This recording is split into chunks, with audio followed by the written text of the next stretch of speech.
Tac. Bienvenue pour ce nouveau cycle, nouvelle année. Bezrat Hashem. Alors on va rester toujours un petit peu fidèle à la paracha de Shoftim, qui a l'air d'une paracha technique. On va essayer à partir d'une mitzvah un peu bizarre, essayer d'apprendre quelque chose d'extrêmement important dans la vie.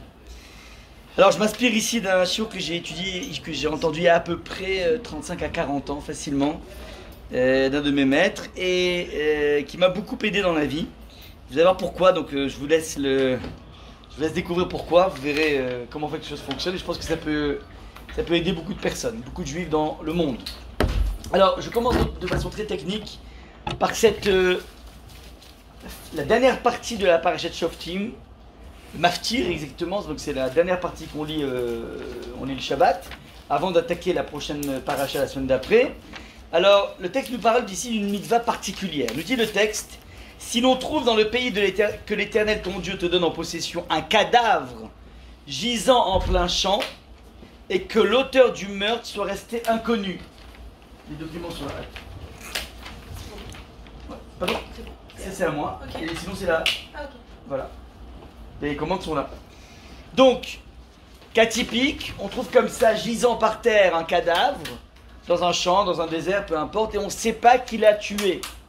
À l'époque, vous imaginez, il n'y a pas de caméra de surveillance, il n'y a pas non plus de police scientifique pour venir prendre les ADN.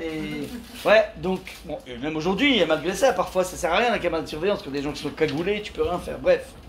Donc on ne connaît pas l'auteur du crime. Alors, comment on gère? Comment on gère, sous-entendu? On peut pas laisser les choses comme ça. Je sais pas qui l'a tué, on l'enterre et puis ciao. Non, non, non, c'est pas comme ça se passe. Nous dit le texte: tes anciens et tes juges s'y transporteront et mesureront la distance jusqu'aux villes situées autour du cadavre. Donc les anciens, les rabbanim, donc les barbus arrivent comme ça, et puis ils prennent un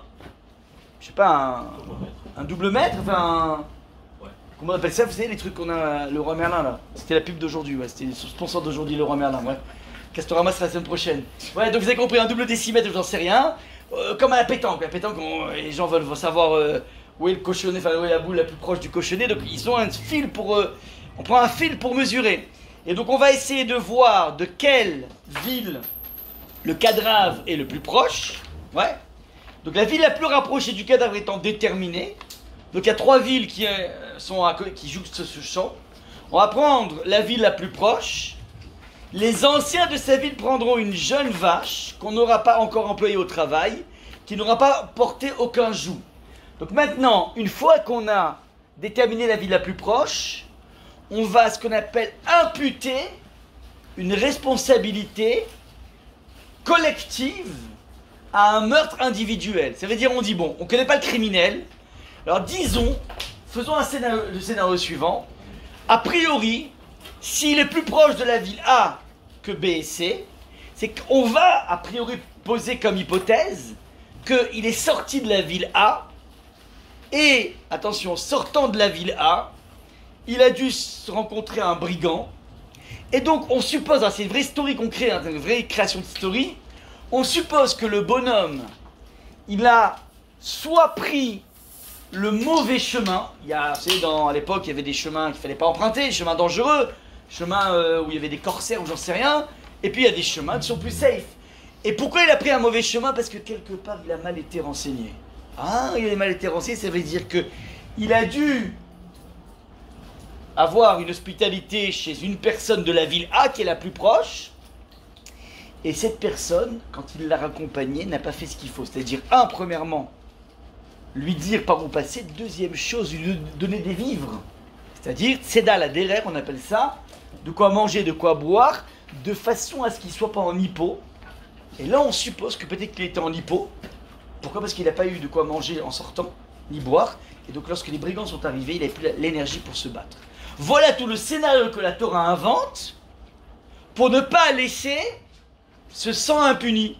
Alors, comme on n'arrive pas à pointer du doigt un criminel, eh ben, on va prendre les responsables de la ville.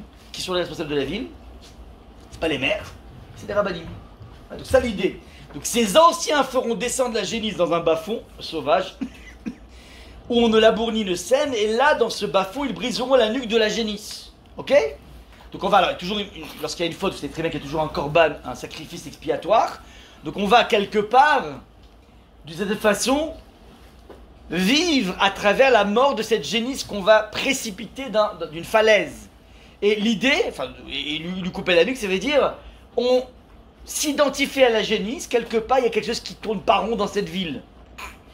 Plus avanceront les pontifes, donc les Kohanim, descendants de Lévi, car ce sont eux que l'Éternel ton Dieu a désignés pour le servir, pour prononcer les bénédictions en son nom, et c'est par eux qu'est jugé tout débat, tout dommage.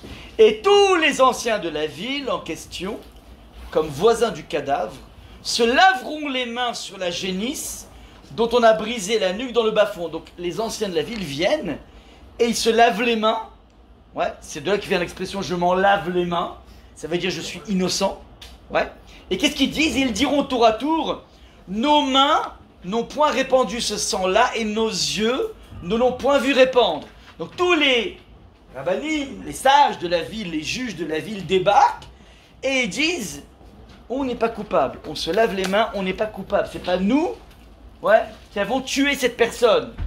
Évidemment, on fronce les sourcils ça et là, en se disant, mais je comprends pas, depuis quand on aurait pu penser une telle hypothèse, que les grands rabbinim de la ville, c'est eux qui ont versé le sang. Vous imaginez Rav Steinman, Rav Shar, Rav Ovadia Yosef, qui viennent et disent, ouais, c'est pas nous qui avions tiré avec une carabine. Mais ils savent même pas c'est quoi une carabine, ces gens-là. Vous comprenez pas, c'est fou. Donc la question, c'est Rachid qui pose cette question. Rachid demande, te serait-il venu à l'esprit que les anciens du tribunal fussent des meurtriers? Ah, c'est pas possible de vivre dans un monde juif qui est gouverné, qui est inspiré par des grandes figures éthiques et qui viennent eux dire, tu sais quoi? C'est pas moi le mafioso qui a commandité le crime. Mais tu entends ça, tu dis, tu perds toute crédibilité, quoi. Quoi, le rave, ouais. Ça me rappelle, c'est personnel. Ça me rappelle, comment dire, j'ai un de mes frères, je crois que j'avais 10 ans comme ça, et il a commencé à m'initier, ouais, comment dire, que je puisse apprendre de façon pure comment on fait un enfant. J'avais 10 ans, je commençais un petit peu, ouais, donc de façon très très didactique, il a commencé à m'expliquer. Donc, au Hachem, à cette époque, on était hyper pur, quoi. Aujourd'hui, les enfants à 10 ans, ils en connaissent plus que bon, peu importe, mais peu importe. Alors, il a commencé, et je me rappelle la réaction que j'avais eue dès qu'il m'a dit ça, j'ai trouvé ça vraiment. J'étais écœuré, j'ai dit, quoi, tu vas me dire que le grand rabbin, ces trucs, il a pu faire ça? C'est les réactions, c'est les figures qui sont pour nous des références. Tu dis, ils peuvent pas tremper. Alors après, j'ai compris que c'était kadosh, tout ça, ouais. Mais c'est ça l'idée, ça veut dire, tu peux pas dire que. Tu peux pas avoir une telle hypothèse. Il mouille pas dans ce type de choses. Donc, ça crée quand Rachid répond, il dit un truc extraordinaire. Ouais. Cela veut dire, en fait, nous ne l'avons pas vu et nous ne l'avons pas laissé repartir sans provision et sans escorte. Sans escorte. Ça veut dire, c'est pas qu'on l'a tué, mais quelque part. Voilà. Ça veut dire que tu l'as laissé passer, c'est pas nous. Ouais. Ok.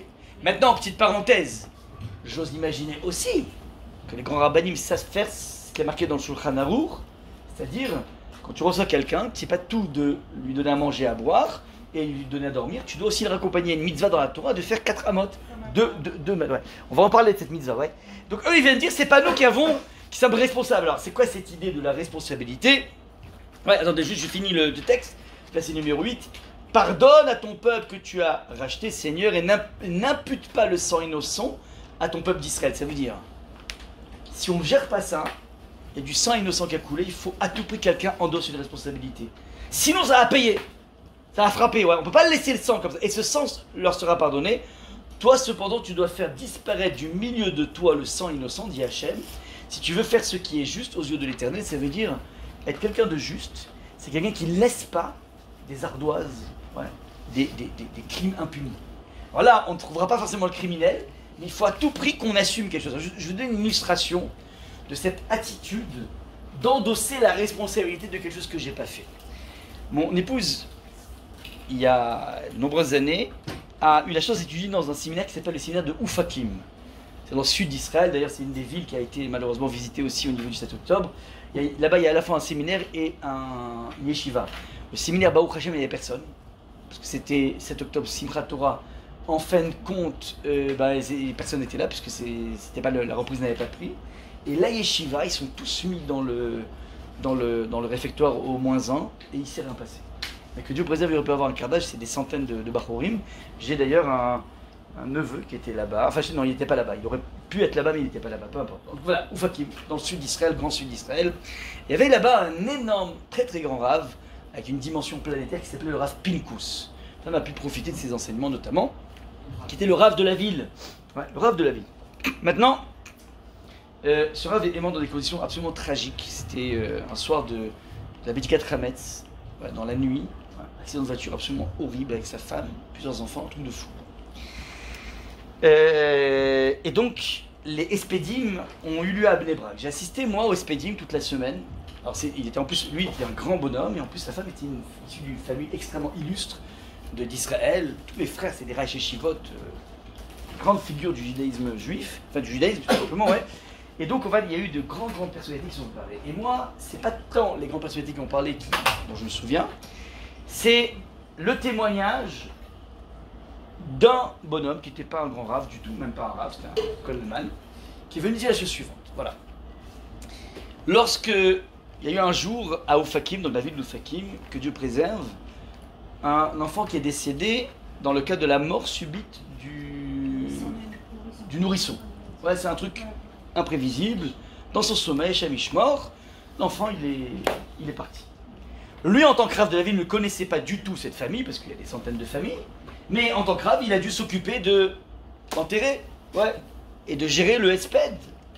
Donc il a géré évidemment l'enterrement, et durant le hesped, il a dit voilà, l'enfant, je note qu'il est mort dans la nuit, donc ça veut dire que les nuits d'Oufakim ne sont pas suffisamment méritantes, parce que s'il y avait beaucoup de mérite dans les nuits d'Oufakim, eh ben, cet enfant qui n'a rien fait dans sa vie ne serait pas mort.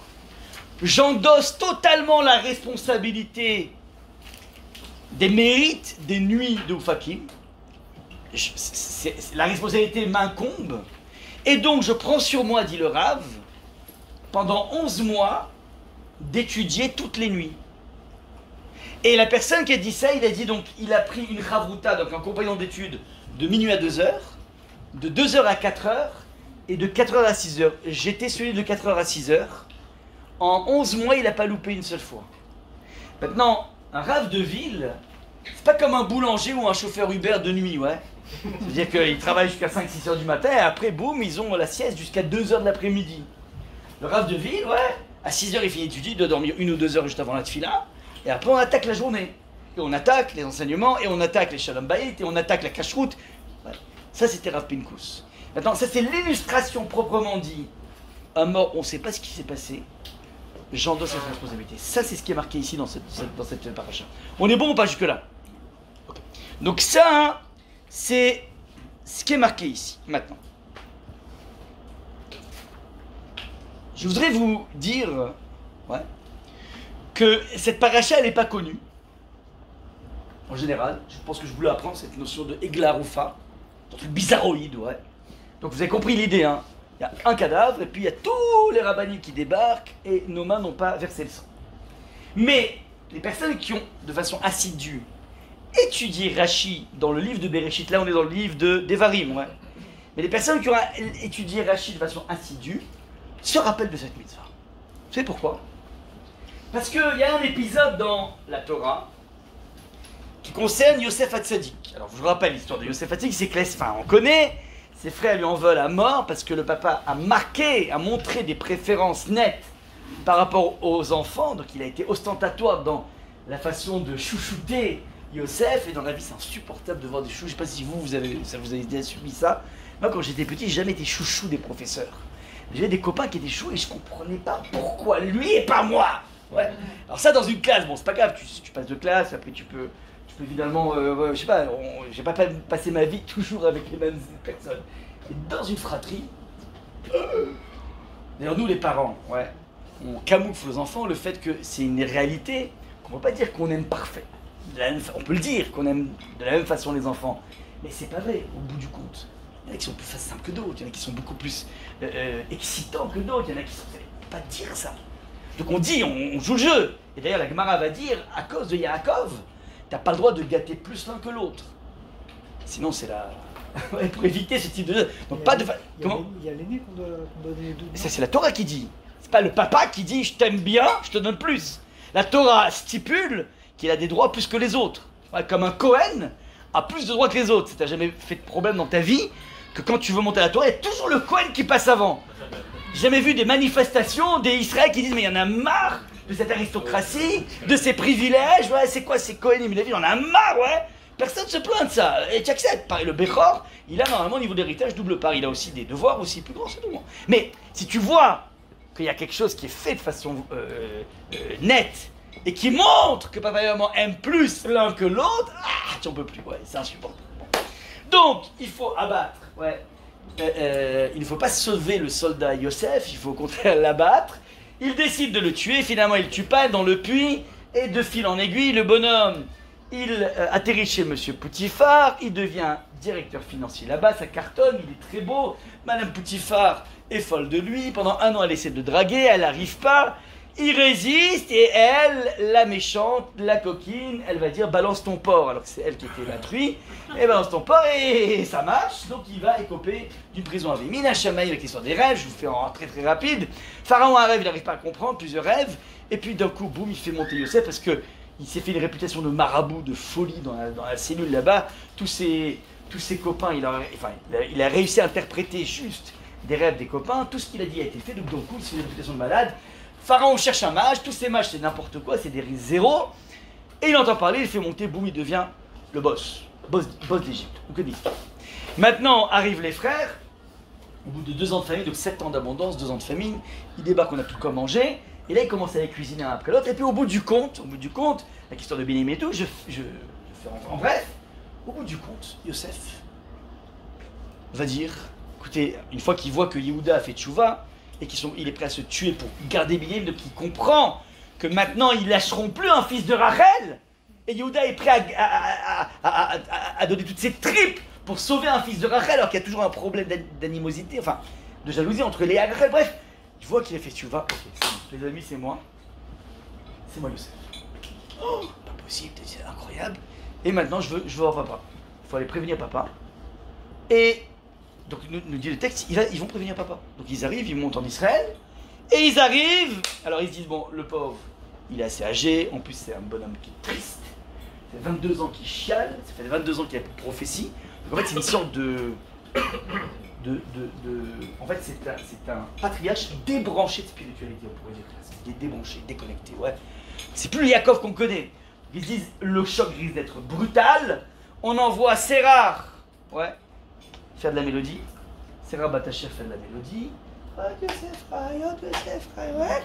Et puis donc de façon sublimée, ils créaient. Et puis ils arrivent, ils disent papa, tu sais quoi, on a un scoop de malade. Oh, Yosef est encore vivant. Vechi ou Moshel Beret Mitzrayim. Et non seulement ça, mais en plus, c'est le boss d'Égypte. M'a dit Jeff Bezos, quoi. C'est ton fils. Réponse de Yaakov. L'homme, il n'y croit pas. Nous dit le texte, je continue le texte, vous avez le dernier verset qui est dans le document. Va deberu elav et kol divrei. Il reste encore aussi. Tout le monde? Si, personne. Bon, ok. Va deberu elav. Alors il lui dit répéter toutes les paroles que Yosef avait adressées. Et il nous dit le texte, Vayar et ha'agalot. À ce moment-là, donc, les enfants répètent la story. Et ensuite, Yaakov a vu les agalot, c'est les charrettes, à Shachala Yosef la auto, que Yosef a envoyé, donc Yosef il avait envoyé des cadeaux à son père, des charrettes pleines de figues, pleines de raisins, pleines de je sais pas quoi, de viande, j'en sais rien, ouais, des millions de choses, il a renvoyé du blé et tout ça, et dès qu'il a vu les charrettes, nous dit le texte, la vie est revenue, il y croit. Alors là on a 2 questions à poser. La première, quand tes enfants te disent Yosef il est encore vivant, tu dis je vous crois pas. Alors tu crois quoi? Tu crois qu'en fait tes enfants te font un canular? C'est un poisson d'avril, c'est quoi l'idée? C'est quoi l'idée? C'est pas possible. On va pas jouer sur cette corde là, c'est pas possible. Comment? C'est normal parce qu'il sait qu'il y a quelque chose qui a passé en Yosef. Tu vas quoi c'est? C'est normal parce que en début, quand ils sont venus avec l'histoire, quand il était... Oui, oui. C'est déjà... Non, mais une fois qu'ils arrivent, ils disent à papa, en fait, il est vivant. Alors, c'est des gens majeurs, c'est pas des gamins. Parce que c'est à la hauteur de sa souffrance. Il a besoin, en fait, d'avoir une vérité à la hauteur de sa souffrance. Ok, mais pourquoi il croit, en fait? Alors, il voit les charrettes, il m'a envoyé les charrettes, il croit. Parce que c'est le signe de qu'est-ce qu'ils sont étudiés. Attends, c'est Rachid, avant ça. Comment? Saint Thomas. Mais alors, mais c'est pas Yosef, c'est les charrettes de Yosef. Ouais. Ok, donc on a deux questions. Première des questions, pourquoi il n'y croit pas? Réponse, c'est très simple. Il entend qu'il est vivant physiquement, pas de souci, mais une fois qu'il lui disent qu'il est Moshel, c'est le boss d'Égypte. Alors là, il se dit, c'est pas possible que mon fils Yosef soit resté intègre. Il s'est forcément, vous voyez, il s'est forcément devenu, dans un royaume de pourris, il est forcément le roi des pourris, ouais, il n'y a pas le choix. Évidemment, un païen, un gros joueur de coude, un requin, c'est un requin, c'est plus Yosef sadique. Donc en fait, pour moi, il est encore mort, ça m'intéresse pas. Là, tu me dis, ouais, il a une situation financière colossale, mais je m'en fiche, dit Yaakov. L'enjeu, c'est pas de draider des capitaux pour les juifs, l'enjeu, c'est de transmettre un message. Je m'en fiche de la fortune, donc il y a un enjeu terrible. Yosef peut être un patriarche dans le Ramban, Nachmanide, c'est-à-dire on pourrait dire qu'il y a 4 patriarches. Abraham, Isaac, Yaakov et Yosef, tellement il est géant Yosef. Donc elle aura tout perdu. C'est comme vous savez le Rav Koutner. Il y a un très grand maître de la deuxième partie du XXe siècle qui s'appelle Rav Yitzhak Koutner. Il a écrit une œuvre qui s'appelle Pachat. C'était un géant de la pensée juive, un des maîtres de Rav Wolbe, c'est un bonhomme absolument colossal, il vit aux États-Unis. Et lui, il a été tout de suite détecté à l'âge de 9-10 ans, HPI, haut potentiel intellectuel, pas que, donc il avait une puissance intellectuelle colossale. Il avait à la fois une plume incroyable, 10-11 ans, et il avait en même temps une faculté de communication incroyable. C'est très rare de mêler les deux, et la tchatch et la plume. Bon. Et il habite aux États-Unis, il vit dans un système orthodoxe classique, et il y a des juifs américains orthodoxes qui ont vu en lui un potentiel incroyable. Ils se sont dit, bon ben là, on a un futur prix Nobel. Donc ils ont voulu le prendre en main, en lui disant, regarde, tu continues à étudier la Torah, mais un peu plus soft, on te fait passer le bac à 12 ans, on te fait rentrer à Harvard ou je sais pas où, et en quelques années, boum, on aura... Enfin, c'est dommage. Attention, c'était pas pour le détourner, mais il aurait pu étudier comme avant. Ouais. Et il était donc... les parents ont essayé d'intervenir, mais il est trop intelligent déjà. Ils n'avaient plus d'emprise sur lui. Hein. Et donc le père, il ne savait plus quoi faire, il était déplié sur les tombes des tzadikim. Il ne voulait pas qu'il y ait ça. Bon. Et il avait pris sa décision, ouais, parce que vous avez compris qu'aux États-Unis, c'est pas simplement une proposition de... Ouais, ils viennent avec des valises de dollars en général. Ouais, c'est comme le club de foot, quoi. Pour autre chose, mais c'est pas la même chose. Ouais. Donc ouais, ils ont voulu miser sur lui, parce que c'est vraiment, ça vaut le coup, ouais. Et bon, il avait pris sa décision d'y aller, et puis, dernier moment, il est pas allé. Il est resté ce qu'il est devenu. Bon. Et très tard dans sa vie, les gens lui demandaient qu'est-ce qui s'est passé. Alors lui, il a dit qu'en fait, le jour où il avait pris ses décisions, il est rentré à la maison et il rentre en montant les escaliers, il sent une odeur bizarre d'un plat que sa maman faisait que à Rosh Hashanah. Il monte comme ça, attaque. Et puis il s'approche, il dit incroyable. Ouais. Il ouvre la porte et puis il voit sa mère avec la tenue de Rosh Hashanah, la nappe de Rosh Hashanah. Qu'est-ce qui se passe? Il croyait que c'était un rêve. Son père rentre en même temps, il dit mais qu'est-ce qui se passe ici? Et la mère, elle lui dit mais c'est pas Rosh Hashanah? Je dis oui. La mère elle dit regarde. Aujourd'hui, Yitzhak, tu viens de finir le traité de Baba Kama. Pour moi, c'est mieux que Rosh Hashanah. Donc j'ai fait tous les plats. Et tu sais pas ce qui va t'arriver le jour où tu finiras le chasse. Tout le Talmud. Et il dit, cette phrase de ma maman m'a complètement renversé. Je me suis dit, jamais, au grand jamais, je ne lâcherai l'enseignement de mes parents. Ce jour-là même, ouais. Et donc du coup, alors, et le moral de l'histoire, c'est quoi? C'est que des prix Nobel Fudge, on en a plein. Et par contre, on a un seul, qui est venu irriguer tout la deuxième partie du XXe siècle. Il était en petite parenthèse, lui, il a été pris dans le raid sur Entebbe. Il fait partie des gens qui ont été raid sur Entebbe. Il a partie des personnes qui ont été sauvées. Ouais. C'est un bonhomme qui a, ça veut dire Ravolbe a puisé chez lui, c'est-à-dire toute la... le monde de la Torah a été sauvé. Alors on a un prix Nobel de chimie en moins peut-être, mais on a, Baruch Hashem, une Torah qui a été irriguée dans tout le monde des yeshivot grâce à lui. Donc voilà, juste une petite parenthèse. Donc, ça veut dire, Yosef, qui est riche comme comment ça s'appelle, comme Elon Musk, on s'en fiche totalement. Ça m'intéresse pas. Il va construire des satellites, ok, magnifique, ouais. On s'en fiche, ouais. Nous on veut construire un Beth Amikdash, pas des satellites. Donc, maintenant, il voit la galope d'Irachi. Il a vu les charrettes, d'un coup il dit ok, c'est bon. Ça veut dire c'est bon, mon fils est resté intègre. Comment dit Rachi? Yosef leur a donné un signe, le Da Vinci Code, ouais. Lorsqu'ils avaient été séparés de son père, il était occupé à étudier le passage de la Torah relatif à la génisse, la Egla Rufa. Egla, c'est la génisse. Agalot, c'est les charrettes. Egla, Agalot, c'est la même onomatopée, c'est la même, on entend la même chose, dont on brise la nuque. Ouais. D'ailleurs, peut-être que Egla, la génisse s'appelle Egla parce que finalement c'est une charrette. Vous comprenez ou pas? Egel, le Egel Azav, le veau, et ensuite la Egla, la génisse. Maintenant, Agala, c'est une poussette en hébreu, c'est une charrette. Tout la même idée, c'est vrai que c'est des instruments de transport. Ouais. Alors il dit, le dernier passage que Yaakov d'Irachi a étudié avec son père, ouais, c'était Egla Rufa. Ainsi le texte précise d'Irachi, il vit les voitures que Yosef avait envoyées et non que Pharaon avait envoyées. Le Midrash répond à notre question. En voyant les Agalot, c'était un signe, une sorte de clin d'œil que Yosef avait stipulé de faire à son père. Et en se disant, il va comprendre qu'en fait ça fait référence à la dernière leçon qu'on a étudiée ensemble. Le dernier message qu'il a eu, c'était Agla Rufa. Voilà comment Yosef a réussi à distiller une croyance et une confiance de son père en lui. Est-ce que ça vous va ou pas? On aurait pu envoyer une Egla directement aussi. Egla, ok, alors là c'est des charrettes, ok, bon. Ça aurait été plus simple comme signé. Ilan. Pourquoi cette étude, il avait avec son père à repartir? Pourquoi ce serait fait l'autre étude? Je sais pas, la dernière étude. Il se trouve que. Mais qu'est-ce qui est bizarre ici, Rabotai? Je répète.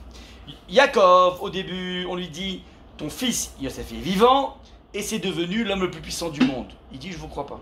Et en tout cas, il est plus vivant au sens sadique du terme. Réponse, tu sais quoi? Il a fait un petit clin d'œil. Il te rappelle le dernier passage que vous avez étudié ensemble. Ça veut rien dire. Il reste intègre? Ça veut rien dire, c'est parce qu'il rappelle le passage qu'ils ont étudié ensemble, Bravo. qu'il a continué à étudier. Bravo. Peut-être qu'il s'est arrêté que là. Mais oui. Et j'ai envie de dire, même si c'est devenu un mafioso, Chazvé Shalom, c'est normal qu'il se rappelle du dernier moment de son père. Non, c'est un message subliminal. Mais même. Peut-être ou peut-être pas. Mais j'ai pas de preuve. Comment Yaakov peut dire c'est bon, il est resté intègre, je suis tranquille.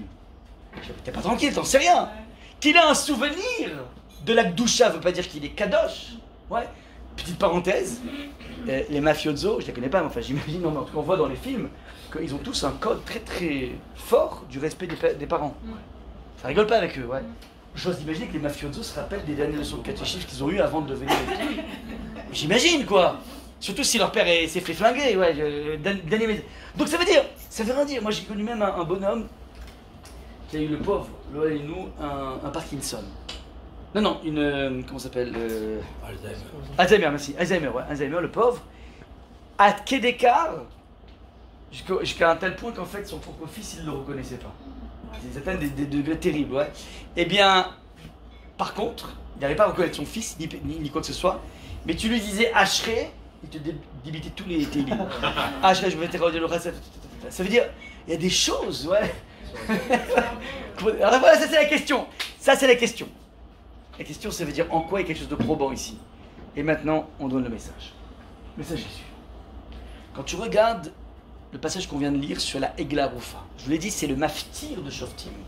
C'est la dernière partie de Shoftim. Juste avant, quand tu regardes dans le déroulé de la Torah, juste avant, on te parle de la mitzvah de mener une guerre par rapport à tous les idolâtres qui se trouvent en Israël. Et une mitzvah de faire la conquête d'Eretz Israël. Et juste après ce passage, c'est la paracha prochaine, l'année prochaine, qui t'etse la milchama, lorsque tu sortiras en guerre. Donc ce passage-là, qui concerne la prise en compte d'un cadavre, et qui va créer un buzz terrible, puisque tous les rabbinim vont venir pour gérer un cadavre. Et pris en sandwich dans le déroulé de la Torah, entre deux passages qui parle de la guerre. Cette position géographique dans le texte nous oblige à construire le scénario suivant. Imagine qu'il y a un khayal, un soldat, qui traverse les parachutes. Donc hier, il était au front. C'est juste avant ce passage. Et au front, Baruch Hashem, Beli Ainara, il a dégommé des dizaines de terroristes. Et il a une permission de 24 heures. Donc il retourne de Gaza. Et il arrive dans son village. Attention, demain, il va bien revenir à Gaza pour faire Be'ezrat Hashem des dizaines de terroristes. Et là, il arrive dans le village, il voit plein de rabbinim, comme ça, les Kohanim, les rabbins. Qu'est-ce qui se passe ici? Eh ben oui, en fait, il y a eu un cadavre. Ah bon? Et donc, en fait, on ne sait pas qui l'a tué. Ah bon? Et alors? Et alors? Parce que moi, les cadavres, ouais. À l'appel, ouais. À l'appel, ouais. Et donc, eh ben, il faut faire une procédure. Ah, la glove. Ah. Et après, nos mains n'ont pas versé le sang. Comment voulez-vous que ce khayal, il vive cet événement autrement que de façon cynique? Vous comprenez le problème ou pas? Le problème que la Torah veut nous mettre en exergue ici, c'est comment tu fais dans la vie lorsque tu vis dans un bain qui est tellement anti-Torah en l'occurrence, ouais. Le khayal qui passe son temps à dégommer. C'est sûr que c'est une mitzvah. Mais c'est une mitzvah qu'on souhaite à personne quelque part. Parce que ôter la vie, c'est complexe. Ça fait des traumas. Perdre ses copains, c'est complexe. Et enlever la vie, c'est complexe. Tout ça, c'est complexe. C'est pas ça. C'est pas un jeu vidéo, la vie, ouais. Donc, comment veux-tu qu'un individu qui est plongé dans un bain où la mitzvah s'est tuée, comment veux-tu qu'il arrive maintenant de façon authentique et se dire non, mais non, vous comprenez? Parce que la vie avant tout. La vie avant tout. Ça veut rien dire pour un khayal, vous comprenez ou pas? On n'est pas dans ce trip du tout. Donc la question sous-entendue que pose la Torah ici, c'est comment tu fais dans la vie pour rester toi-même dans un monde qui est tellement étranger à toi. Ça c'est la question. Vous comprenez ou pas? Ça c'est le cœur du problème, il est là. Ouais. Maintenant vous comprenez maintenant ce que Yosef est en train de dire à son papa. T'as une question, papa? Comment je peux être le chef, le boss de l'Égypte et rester moi-même? Alors papa, je te réponds. Le dernier passage qu'on a appris ensemble traite de la Egla Roufa. Et la Egla Roufa, on a compris ensemble que c'est la problématique de rester soi-même dans un monde qui part tellement en bibrine. Donc il vient lui dire, papa, j'ai parfaitement compris le message. Vous comprenez ou pas? C'est un message subliminal dans lequel il dit à papa, eh ben tu sais, c'est paradoxal, mais j'ai réussi à rester moi-même. Ça, c'est ce que vient de dire Yosef à son père. Maintenant, question fondamentale. Comment dans la vie, et pourquoi je dis que c'est important pour nous? Parce que finalement, on a tous dans nos vies des moments où tu n'es pas forcément à côté d'un Beth Midrash, dans une atmosphère où tu peux manger kasher facilement, dans une atmosphère dans laquelle respecter Shabbat, c'est finger in the nose. Il y a des tonnes de gens qui font P1 et compagnie, enfin qui font de la médecine par exemple, qui sont parfois envoyés dans des stages à Petaouchnok, dans des villes ou des micro-villes, des villages où tu as 2 églises, 3 boulangeries, t'as rien de juif là-bas. Ces personnes, comment voulez-vous, je parle pas d'un stage, une garde ou 2 gardes, ouais, je parle de 6 mois. Comment veux-tu, dans un univers dans lequel tu côtoies rien, personne, pas un seul juif, il n'y a pas de Shabbat, il n'y a rien du tout. Comment veux-tu rester toi-même? C'est extrêmement complexe. Et là, le Rav disait, je me rappelle, tu as 2 types d'individus. Tu as ceux qui vont se dire, c'est pas possible, je vais mordre avec la shkia, c'est compliqué, c'est l'entrée de Shabbat, comment je fais, les trucs, et il est mal. Celui-là, tu le fais sortir de ses 6 mois, il revient à Paris, au Préchem, l'enfer. Et t'as celui qui dit, bon, ça va, ça veut dire, ça fait que Yom, ça fait que là, il a un truc et tout, et qui a dit, et puis c'est les rabbins, et puis si, et puis la cache-route, ça va, c'est propre, c'est là. Il commence à baisser son échelle de valeur. commence à quelque part se déconnecter de l'absolu. Cette personne, tu le mets à Paris, il aura perdu beaucoup de choses. Ce sera très dur pour lui de reconnecter parce que quelque part, il a pensé une détérioration de l'absolu. On est tous ici des Yosef, aujourd'hui. Vous voyez à quel point le monde est métastasé par toutes les idées du wokisme. C'est même wokistes qui sont venus défendre dans toutes les universités américaines, et pas que, même en France et tout ça, le droit des Palestiniens, ils sont venus soutenir le Hamas. Ce sont les mêmes personnes qui veulent nous expliquer qu'il n'existe pas de véritable différence entre un homme et une femme, c'est une question de choix. Sur les données les plus simples, les plus évidentes, que le sexe masculin et le sexe féminin, ces personnes sont en train d'essayer de dire que c'est une question de up to you. C'est-à-dire qu'on vient complètement démolir le béaba des choses, des vérités les plus absolues, les plus simples et les plus absolues en même temps. Ça, c'est le bain dans lequel nous nous trouvons. Et qu'on le veuille ou pas, on est forcément perforé. Comment je garde ma sensibilité? Comment je garde mon identité, mon ancrage dans un monde qui est en train de partir en débris? Et là, donc, je donne plusieurs choses auxquelles j'ai pensé. Ouais. Déjà, en fait, ce qui est très important dans la vie pour garder cette chose, c'est fréquenter les bonnes personnes. Il faut savoir mettre des distances par rapport aux personnes qui commencent un petit peu à trop délirer. Alors, évidemment, il y a toujours une mitzvah de rapprocher les gens et de s'impliquer par rapport à eux, à condition, avec un astérix, d'être à la hauteur, de ne pas être influençable. Donc c'est bien beau de faire le travail de missionnaire, encore faut-il se sentir qu'on est des gens balèzes, on est fort dans nos convictions. Si tu es fort, tu peux essayer d'être mashpia, tu peux essayer d'être influencé, mais sinon tu ne pourras pas. Maintenant, régulièrement, quand on prend une voie, quoi qu'on fasse, se faire conseiller. Alors toujours quelqu'un qui peut être conseiller, pour donner une certaine forme de cap. Ouais, et se faire des bilans réguliers. Est-ce que là je suis pas trop en train de délirer? Est-ce que finalement ce copain, cette copine que je fréquente régulièrement, est-ce qu'au bout du compte, là maintenant ça fait 6 mois qu'on se fréquente, est-ce que je sens que j'ai grandi? Ou elle fait plus dévoiler en moi les parties sombres de mon existence? Ça c'est donc des questions qu'il faut se poser maintenant. Sensibilité, donc je répète, par rapport à notre ancrage. Il y a une sensibilité aussi, comme on l'a dit, par rapport à l'influence qu'on peut avoir dans la vie. Ouais. Quand on voit que les premiers qui sont pointés du doigt ici, c'est les anciens, ça veut dire que quelqu'un qui a une certaine hauteur, un certain niveau, il est forcément, tôt ou tard, il doit être source d'inspiration. Et donc si toi, tu es le religieux de la famille, tu es le Rabbi Jacob ou la rabbinite Chaya Mouchka de la famille, peu importe, ouais, eh bien, on attend de toi quelque chose. Tu ne peux pas la jouer en tour d'ivoire. Et donc, c'est pas parce que tes frères et tes sœurs sont complètement déconnectés que tu dois pour autant couper la communication. Il y a un travail extrêmement fort à mettre en place de communication, même lorsqu'on a un petit peu pris un autre chemin. On ne doit jamais larguer les amarres. Il y a ce travail d'influence qu'on doit faire et il faut toujours, donc, se sentir capable évidemment, mais garder en permanence ce contact. Comment dire, dernier point que je voulais vous dire, c'est par rapport à cette mitzvah de l'Evaya qui est assez incroyable. Nous dit le texte de la Torah que Avraham était spécialiste de l'hospitalité. Nous dit le texte Vaïta Eshel Be'er Sheva. Il a planté un verger, un bouquet d'arbres à Be'er Sheva. Et là-bas, il y a une différence d'opinion pour savoir c'est quoi ce Eshel.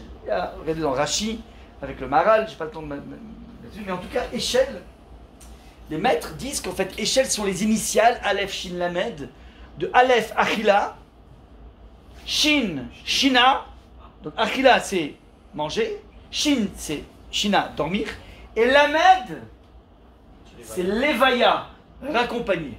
Okay, ça veut dire qu'il y a 3 mitzvot lorsque tu reçois quelqu'un à la maison. Tu vas donner à manger, tu dois lui donner à dormir, et tu dois le raccompagner une fois que tu l'as. Maintenant, petite parenthèse, le Chavetz Chaim, il dit un truc extraordinaire. Première des choses, il y a des lois de l'hospitalité, pour aller étudier une C4, mais quand tu reçois quelqu'un, en fait, avant de lui donner à manger, à boire, première des choses, c'est que tu lui montres où il va dormir. Parce que tu peux lui faire ensuite le gueuleton le plus extraordinaire, et en mangeant, il te demande à dire, mais où est-ce que je vais dormir? Au fond de lui, il ne sait pas, il manque une assise. Donc tu peux lui créer une inertie avec une très très bonne pkeila, mais il n'empêche qu'il se dit, mais où je vais dormir? Donc première des choses, petite parenthèse. Maintenant, le Gaon de Vilna, il dit la chose suivante.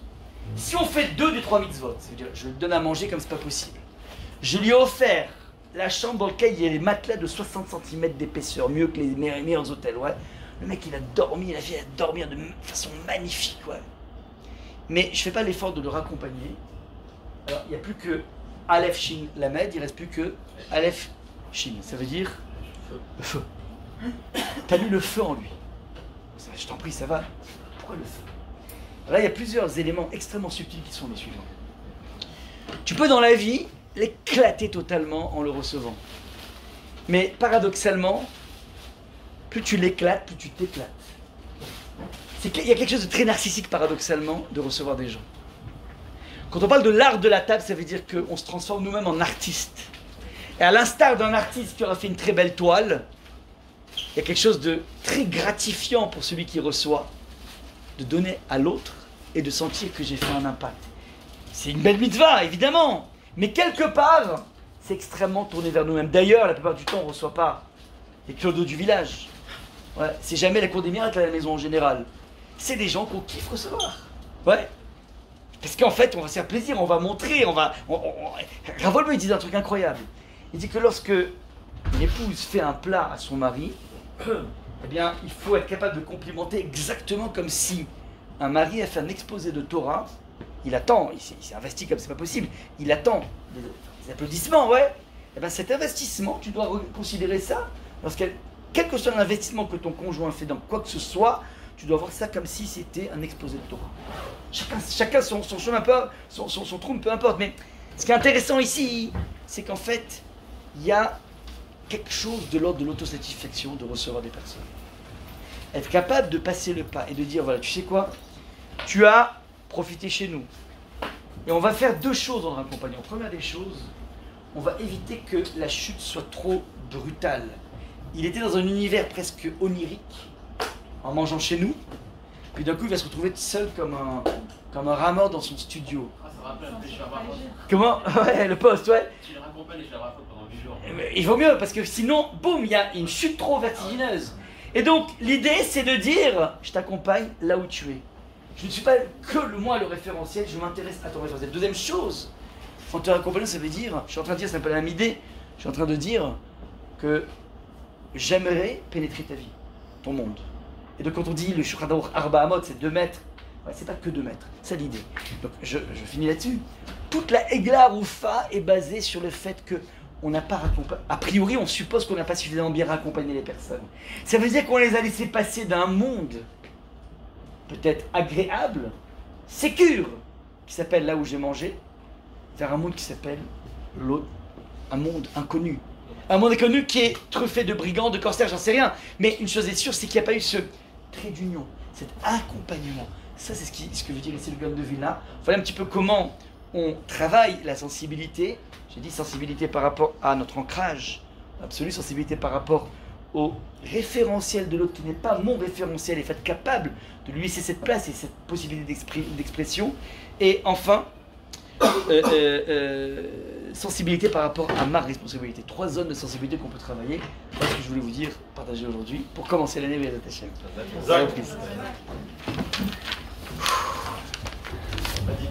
Belle rentrée. Comment?